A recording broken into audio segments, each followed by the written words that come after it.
Welcome back to the Group Practice Accelerator podcast, brought to you by Polaris Healthcare Partners, where we leverage decades of healthcare and business experience to drive growth in successful group practices just like yours. If you're a healthcare entrepreneur and you're interested in building, scaling, or exiting your group practice, you've found not only the industry's leading resource for business education, but a team of trusted advisors dedicated to helping you achieve and exceed your goals. In short, the team at Polaris creates clarity, confidence, and results. I'm your host, Jamie Falasz, and the Group Practice Accelerator podcast is on the air.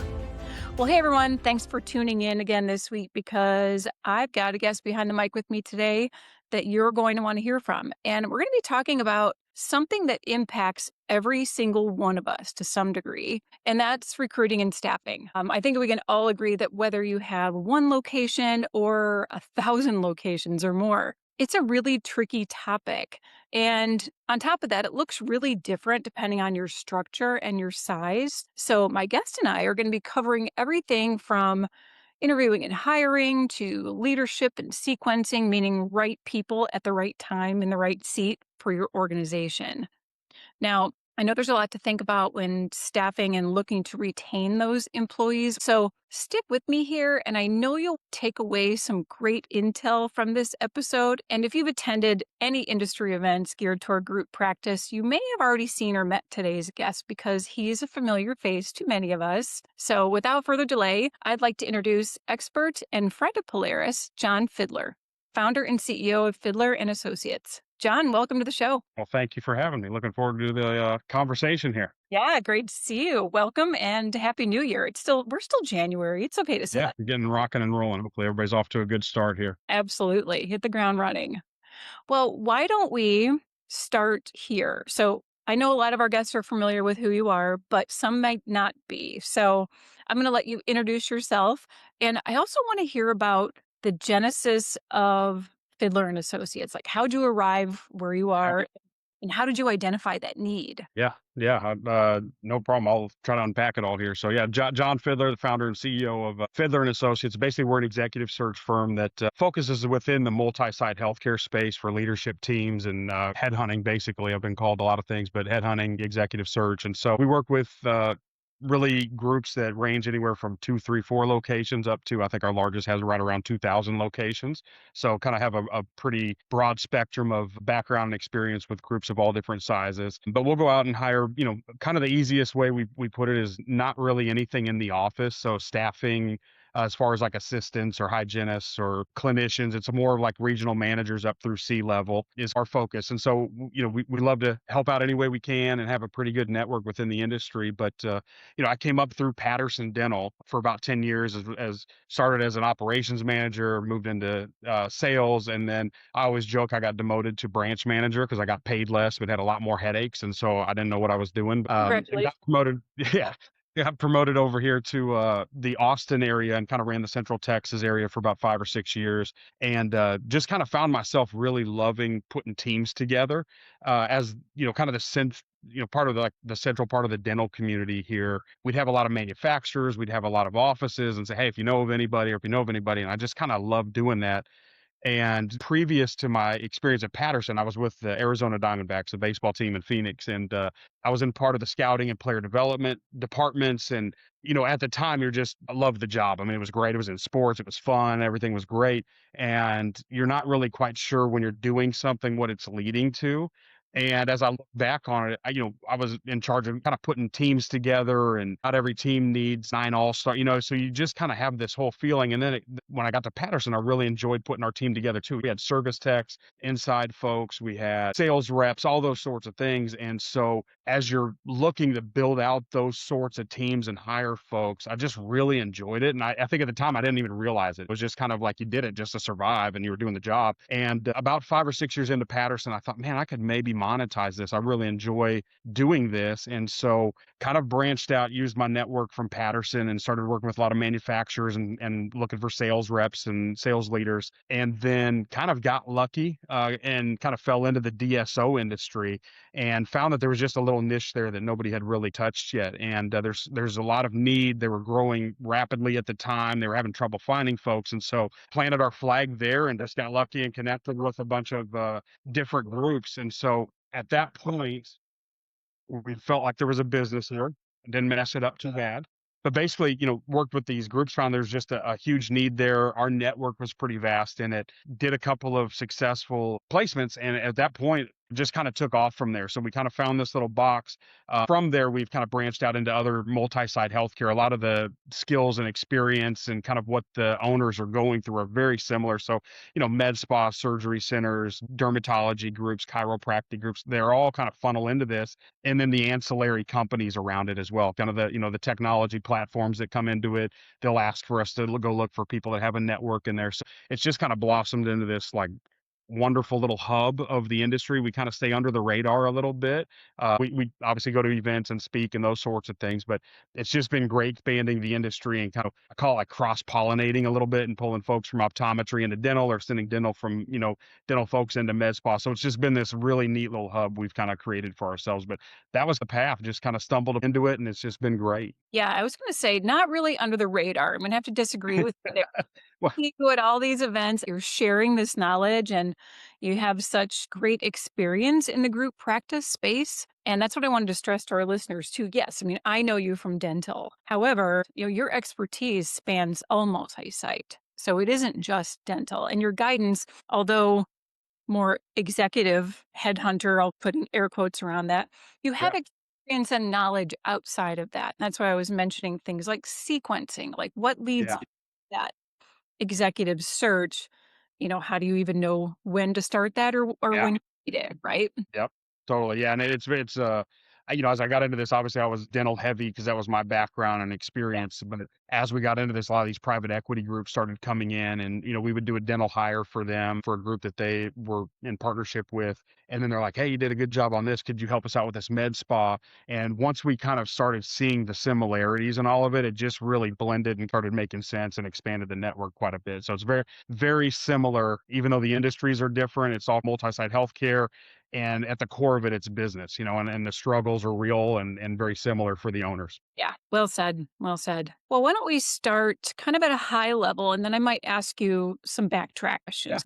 Let's start for our listeners at the high level. Like, why does building a a senior leadership team or true leadership team matter so much in multi-site? Yeah, I think, as we kind of look at things as a whole, and we start off with, like I mentioned, a wide range of sizes and production levels and EBITDA levels and all these sorts of things. And so really what we found at the beginning of everything is there's just a ceiling. Like you can't be everything to everybody. And as an owner, it's I run a small business as well. You want to try to do everything and, be there for everybody and make sure the culture's right, make sure you're getting paid, make sure the production's there, the patient experience, all these sorts of things. And at some point you hit kind of a ceiling. And really, I think that is something that people struggle with. They're typically doing fairly well. They want to kind of maintain control, all these sorts of things, but really you're just kind of limiting yourself. And for folks that want to continue to grow, you got to take your hands off the wheel a little bit, Oh and yeah. that's where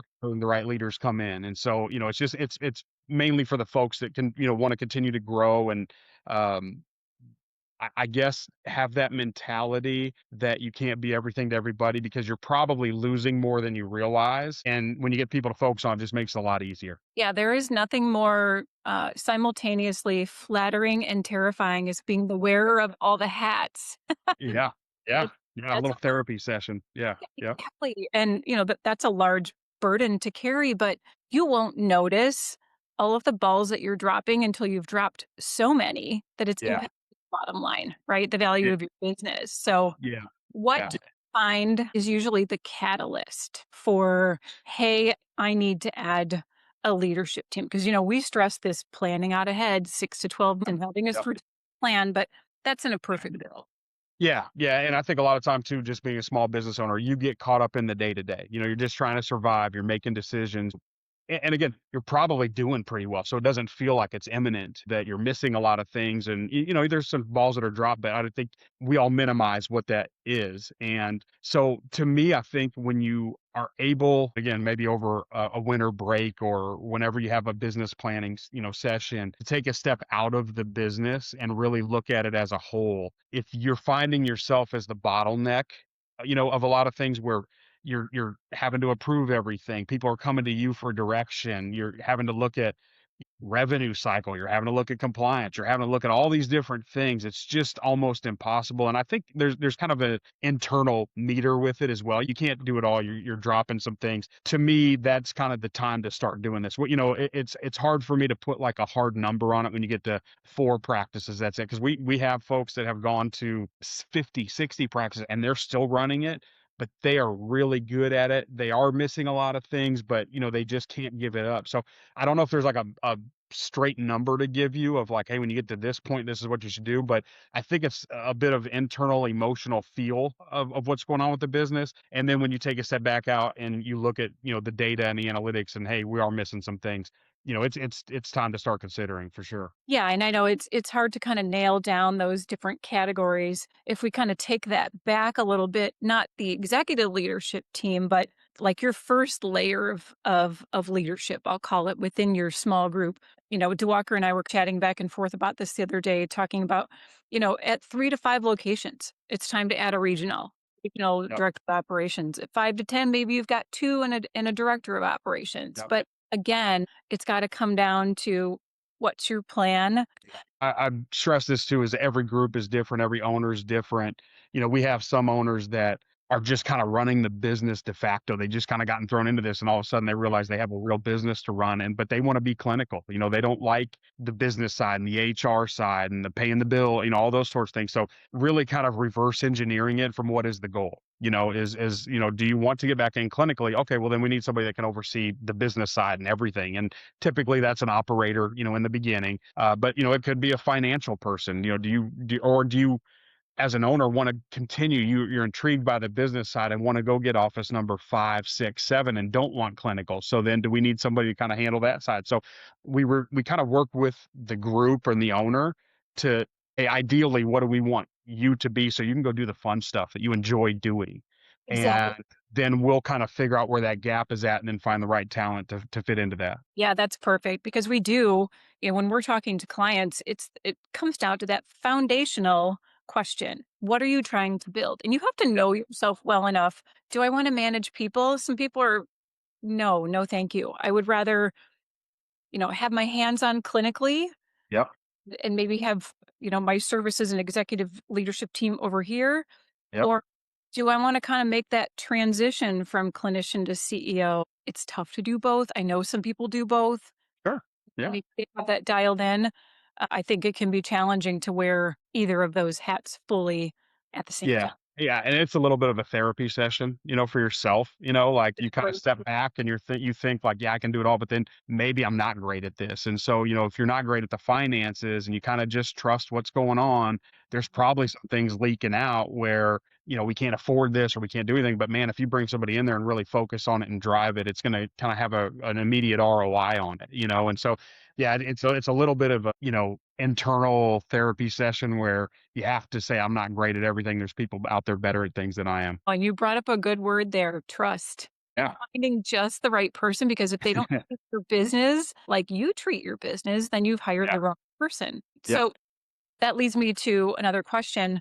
When you're evaluating these candidates for leadership, what do these great operators, what do they consistently look for?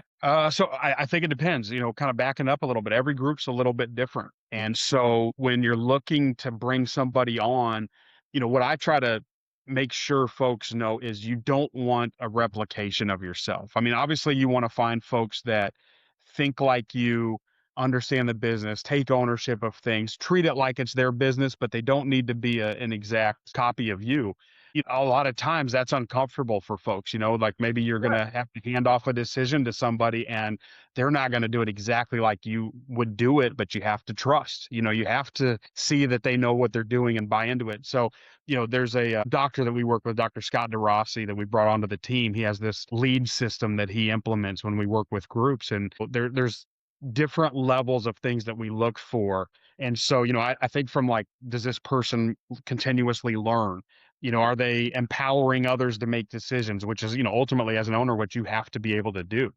Are they aligned strategically with what we want to do? And are they able to carry these out? And then just because this is the status quo and been working at 3, 4, 5 offices does not mean it's going to work at 10, 11, and 12. So can they come in and disrupt some things, intelligently? You don't want to come in and blow things up, but, do they have those sorts of things? So it's called the lead system. And there's definitely things we can look for that kind of bring those things out in candidates that you can kind of get a better judgment of what you're going to get. Yeah, and my mind always goes to standardization, especially Yes. thinking multi-state. So they've got to have, in my mind, a really good background and a history and a track record Yep.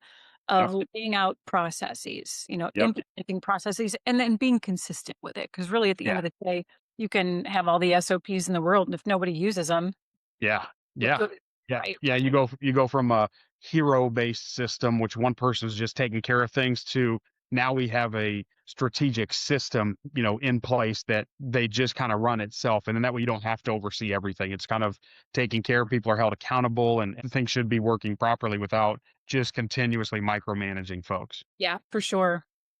What are some of the common mistakes groups make when hiring leadership? Like, what are some of the pitfalls in that recruiting process?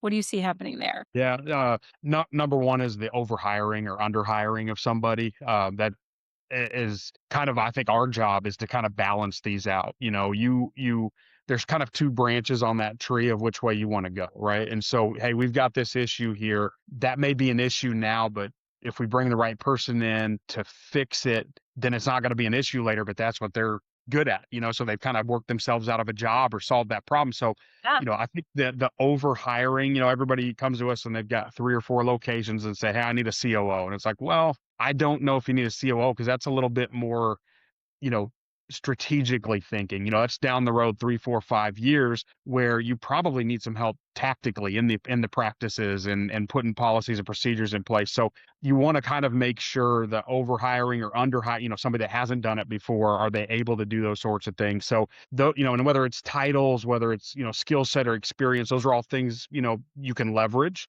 to attract the right type of talent. But I feel like that's typically the number one thing is that people just, I don't know if it makes them feel better or, hey, I've got a COO rather than I've got a regional manager. Sometimes I think that that's kind of a little, little comfort zone for them sometimes and makes them feel like they've got a bigger, operations than they have going on. But really, you don't want to hire somebody that, into a kind of a white collar oversight job when you really need somebody to get into the weeds and do the work. And so that's, I think, where the biggest mistakes made. I was wondering about that. Like when you don't need a true executive C-level person when you want somebody that just they need to get their hands dirty and get in there Yeah.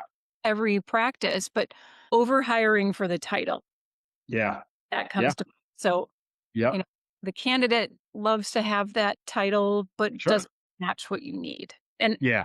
like DeWalker and I were talking, like you can't unwind a title. Yeah. It's tough. And a lot of times, You can, you but can always kind of tier things and you can put different ladder steps in there to kind of get them where they want to be ultimately. But, ultimately, and I'll approach this from a candidate side. If they're in a very steady organization, they're doing well, why would they leave a larger organization to come to a smaller one? And sometimes it is title, sometimes it's money, sometimes it's benefits or flexibility or working directly with the owner or getting a kind of a growth stage of being held accountable for bigger decisions that are going to have immediate influence. So there's a lot of things I think as owners you can leverage a little bit. And sometimes title is in there to attract folks to say, hey, I went from a 1,000 location DSO where I was a manager, but I can come here and be a director or a vice president. And sometimes that's okay. But you've got to kind of, make sure it's all up front and there's boundaries set. But, ultimately, it's something in your back pocket that you do have some leverage with. sure. And I think there's an impact there with comp structure Yeah. as well. Yeah. Because there's a different Yeah. expectation and whether it's appropriate or not, I think sometimes it's simply not. Yeah. Uh, there's a different expectation on comp package and structure for a COO as versus an RDO. Yeah. Yeah. And from a candidate side, sometimes they're willing to forgive a little bit on the comp side because they are getting a little boost in title. Or, Yeah. I can tell you, I'm the first to admit we've worked with COOs that probably couldn't do a regional manager's job. And then we worked with regional managers that should be a COO, and so it really just depends on the situation. And I think diving in and kind of figuring out what is really the issues that we need to fix, not only immediately, but then can this person, like I said, fix this problem, then there's going to be other problems that expose. Can they grow into these other issues where they can solve them? So that's kind of the fun, you know, part of this is really dissecting not only now, but I relate it back to my Diamondbacks days of, hey, this kid is 20 years old and really good at this now, but he's going to put on 30 or 40 pounds and be a completely different type of player. And I feel like it translates into, kind of the world that we're in now is that they're really good at regional manager, but do they have the capabilities to grow into a COO or to grow into a VP or do those sorts of things? So kind of projecting, is a big part of the process as well. Yeah, great analogy. You've got to be able to grow into that future title. And I Yeah, would rather see somebody develop into that. I don't want to say it's like proving yourself, but sure. I guess it is a little bit, if we're We all honest. do it. Yeah. Yeah. We Um, all have to. and then there's nothing wrong with that. Yeah, There- yeah, and we get a lot of really good regional managers or directors at certain places, and they're just not as successful at other ones because the culture is different, or the expectations are different, or what the owners end goal is they're not aligned with or don't have that type of mentality. So it's really hard to kind of really kind of peel the layers back and start putting these puzzle pieces together. But literally, that's the fun part. I don't know if I'm like crazy, but I just enjoy that part of it. And, a lot of it is just being real about it. You don't, as an owner, you don't need to say, hey, everything's perfect here. That's why you want to come work here. It's like, hey, I've got some issues. I want you to be, put these systems in place and, hold those folks accountable, but have that capability to do it where maybe they were handcuffed a little bit at a larger group. It's like, hey, here's just structured, this is what it is, where they can come in and be creative. So there's a lot of different skill sets and things that we look for. Yeah. And that's one thing that I will kind of reiterate to our audience. And no, I've known John for a number of years here, and he gets to know his clients. And that's really what's critical, is knowing what's appropriate and right for them, rather than just saying, oh, here's how we do this. This is sort of the script that goes with it. And I think that there's some recruiting going on there that can do that. And maybe you're looking to fill, a hygiene position or one of those other positions within the practice. And that's a very different world. Yep. Um, Now, what about owner being involved in like filtering resumes for the right person? Um, Yeah. how do you get to know exactly what is that right answer? And how do you filter Yeah. So you process who the no-goes are? yeah. So, typically, I mean, we've got a pretty heavy candidate base. I mean, I think we've got like 35,000 people in our system. And, I probably, the glorious job of sitting on a phone call and talking to everybody and getting to know folks. And so we've got notes on people. We've got kind of their aspirations, what they're comfortable with. Do they want to go in somewhere where it's chaos, or do they, and kind of bring some structure to it, or do they want to go in somewhere that's a little bit more steady and they can just kind of manage and tweak things a little bit? And so, we have kind of that background on folks, kind of from our initial discovery calls and those sorts of things. And so when we get a call in, we have a deep dive call with the owner and with the group and say, hey, like, let's make this as real as possible. Like, what does success look like? Where are the issues? What is this person really going to be doing on a day to day? And I think if we can kind of extract that out of it and not overcome, I don't want to minimize any of this because it's very important, but at the same time, we've got to have the base. We've got to know on a day to day what's it going to look like. And then, at that point, our sourcing team has folks that we've talked to or know that are in the market or currently working somewhere but have reached out and said, hey, I want to move to Orlando. I want to move to Phoenix. So we kind of have all those sorts of things. We can start putting those puzzle pieces together. But I think to know what you're going to get, it takes a little bit of time. A lot of these hires that folks have done before, it's hiring an assistant or hiring, not to minimize anything, but those are quick hires. Those are, hey, I like you. You're good. You've done this before. You know what you're doing. Let's plug you in and get going.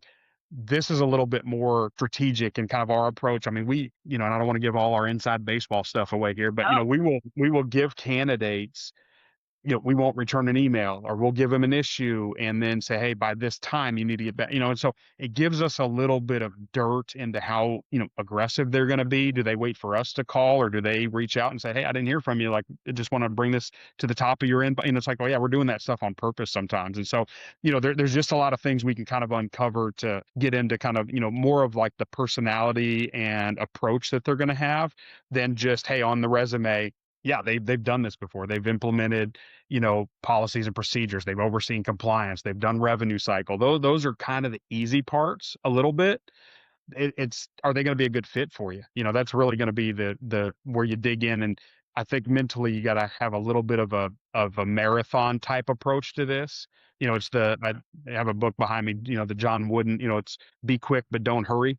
And it's like you want to make sure we're weeding all that out so we know what we're getting. Yeah, and not overthinking it. Yeah, However, having these elements in place. Yeah, I was curious about like what, processes you use yeah, yeah. to identify those high caliber candidates. But on that same note, how do you ensure alignment between a founder and a newly hired executive? Because that, again, there's a little control thing there, I would Sure. imagine, Yeah, from time to yeah. time. Yeah, and literally to reverse this too, from the candidate side, they're concerned about that as well. I mean, they're going to leave Yeah, something to go work for somebody that, you know, those interviews are very easy to say, oh, everything's great over here, and sure.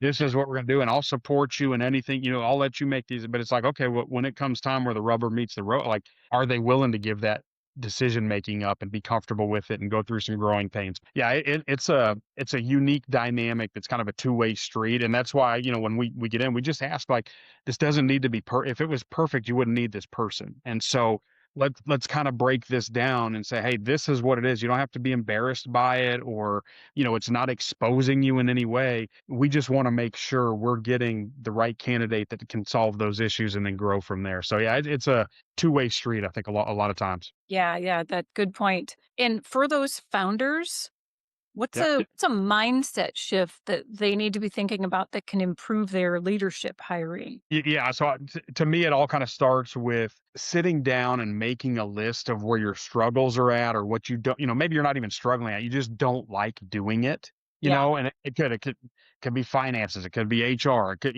and so I think taking a month or two, just every day at the end of the day, sitting down and say, hey, I have these 3 or 4 instances where I was not happy, or I've got an issue I'm not great at, I don't know enough about it, I need some help here, and kind of starting on a physical sit down and call a timeout on yourself for 10 minutes and just make a little list each day. And I tell people, go on your iPhone, make a notes, and yep, every day just put like 3 or 4, and you're going to start seeing a pattern of what has been the issue. And then that kind of guides you to where you need to be. So I think from a mentality standpoint, to help them prep, is start envisioning, hey, if we had somebody in here to handle this, what else could I be doing that would elevate this practice or accelerate this practice or make me happier? We're all in this. I mean, it's the business, but we all have a life too. And, I've been guilty of it myself, is we have issues at work and then you bring it home and just life's not as enjoyable. So there's a lot of these things that kind of feed into the system. And if you can kind of narrow down where you can fix that, it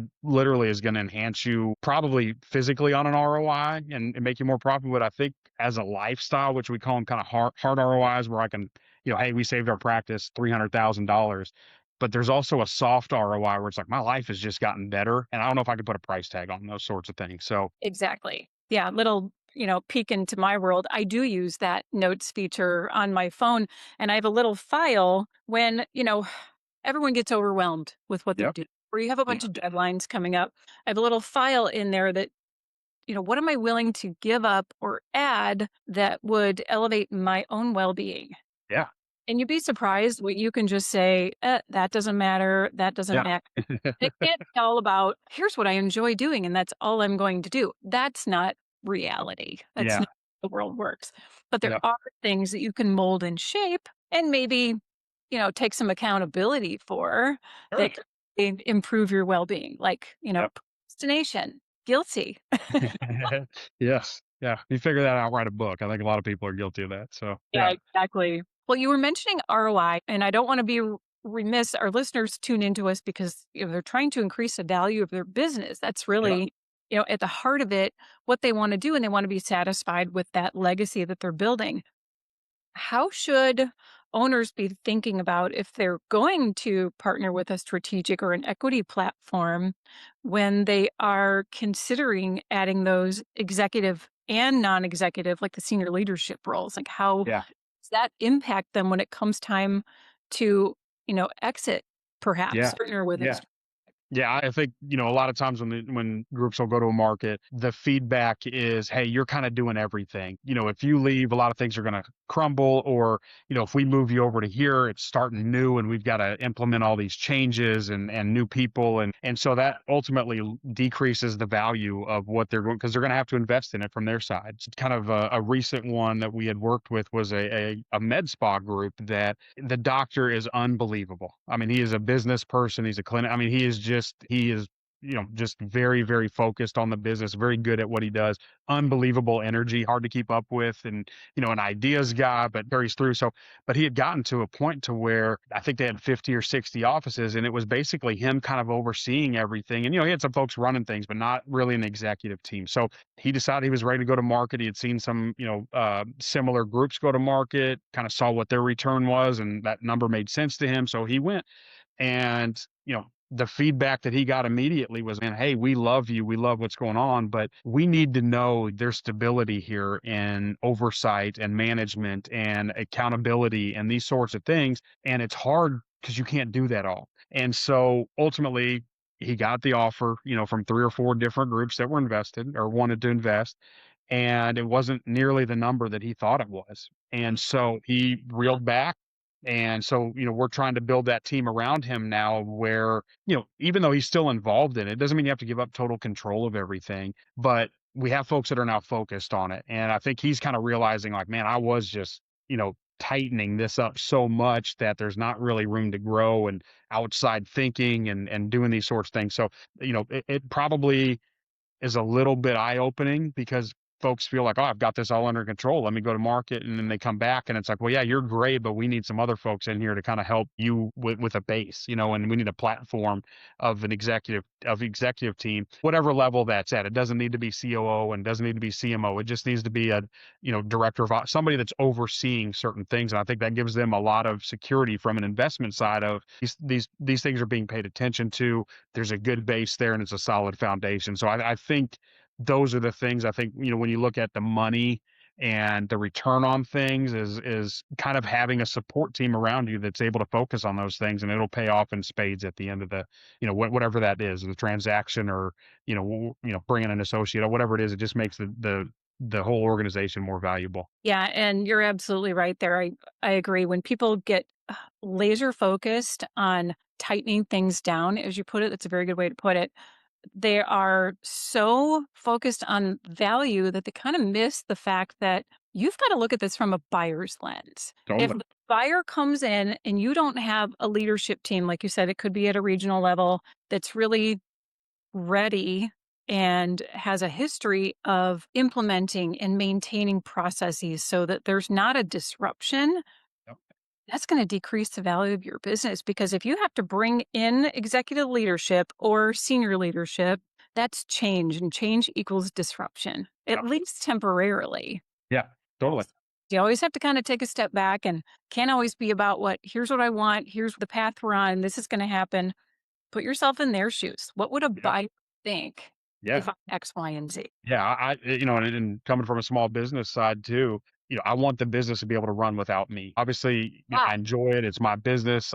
But if I decide to go take a vacation for 2 weeks, I want the business to still run. And a lot of times that doesn't happen because, folks are calling for approvals or they're calling for directions on things. And so that to me creates a little bit of create a lot of questions for somebody that wants to invest in this is, what happens if, something terrible happens and you're unable to work or you get sick for a couple of months. And so those sorts of things I think just create a lot of stability and are very attractive to folks that are looking to get into the business. yeah, you brought up a very good point on the freedom aspect. And that's something we were just talking about on a recent podcast. Well, you don't have to duplicate yourself. You have to have people in place that can reproduce what you do, Yep. Yep. right? You have to Yep. be you exactly. That freedom to take a trip and, unfortunately, heaven forbid, the something sad happens, Yeah. because it does, Yep. you're in a better place to be prepared for that kind of thing.